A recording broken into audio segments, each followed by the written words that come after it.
எப்படி போதையிலிருந்து வெளிய வர்றது அப்படின்னு சொல்லிட்டு. அப்ப ஒருவேளை நீங்க போதையில நெளிந்து, அழிந்து கொண்டிருக்கிறீங்க அப்படின்னா, ராபர்ட் டவுனி ஜூனியருடைய ஜர்னி உங்களுக்கு ஒரு உத்வேகத்த குடுக்கும். கண்டிப்பா உங்களால் இதிலிருந்து மீள முடியும். ராபர்ட் டவுனி ஜூனியருடைய ஸ்டோரீஸ் அது. லெஸ் தென் ஸீரோ அப்படின்ற ஒரு படத்துல வந்து நடிக்கிறாரு. இந்த லெஸ் தென் ஸீரோ அப்படின்ற படம் வந்து எடுத்துக்கிட்டீங்கன்னா, ஒரு பணக்கார வீட்டு பையன். போதை நெறைய எடுத்துக்கிற பையன்.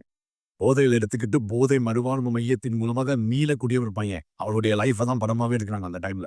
இருந்தாலும் இந்த போதை பழக்கம் அப்படின்றது வந்து அவர் மைண்ட விட்டு போல.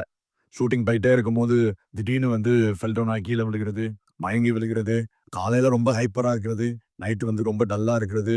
அது மட்டும் இல்ல இப்படிப்பட்ட சூழ்நிலையில 1995லிருந்து 2001 வரைக்கும் பல கேஸ்கள வந்து அனுபவிக்கிறாரு. பல முறை இந்த போதையினால ஜெயிலுக்கு போயிட்டு வராரு. அப்படி போகும்போது அவருடைய மனைவி லவ்டு ஒண்ணு விட்டுட்டு போயிருவாங்க. "நீ ஏன் இப்படி போதைக்கு அடிமையாகுற?" அப்படின்னு சொல்லும்போது அவர் சொன்ன விஷயம் தான். என்ன சொன்னாருன்னா, "துப்பாக்கி எடுத்து நான் வாயில வைக்கிறேன். இத வச்சு சுட்டா எனக்கு என்ன ஆகும்னு தெரியும். அந்த மாதிரி தான் நான் போதைப் பொருள எடுத்துக்கிறது.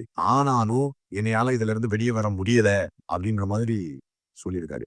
ஸோ அப்படி இருக்கும்போது, அதுக்கப்புறம் ஜெயில்ல இருந்து வெளிய வந்து 2005ல சூசன் அப்படின்னு சொல்லிட்டு 2வது திருமணம் வந்து பண்றாரு. சூசன் அவர்கள திருமணம் பண்ணதுக்கு அப்புறமா அப்பப்ப போதை வந்து வந்துட்டு வந்துட்டு தான் போகுது. அப்ப சூசன் சொல்லிருவாங்க, "இங்க பாரு, ஏற்கனவே ஒருத்தி உன்ன விட்டுட்டு போயிட்டா. நீ போதை அதிகமா இருந்ததுனால நெறைய புரொடியூசர் உன்ன விட்டுட்டு போயிட்டாங்க. நெறைய ஃபிரெண்ட்ஸ் வந்து உன்ன விட்டுட்டு போயிட்டாங்க. இப்ப நீ முடிவெடு. போதையா? இல்ல நானா? ஒண்ணு நான் உன் கூட இருக்கணும். இல்ல அந்த போதை உன் கூட இருக்கணும்." அப்படின்னு சொல்லும்போது தன்னுடைய மனைவி சூசனுக்காக போதையிலிருந்து வெளிய வர்றாரு. போதையிலிருந்து வெளிய வரும்போது அயர்ன் மேன் அப்படின்ற ஒரு ஸ்கிரிப்ட் வருது. அந்த ஸ்கிரிப்ட் வரும்போது நெறைய பேர் கிரிட்டிசைஸ் பண்றாங்க. இவன் போதையில ஒழுங்கா ஷூட்டிங் வரமாட்டான்.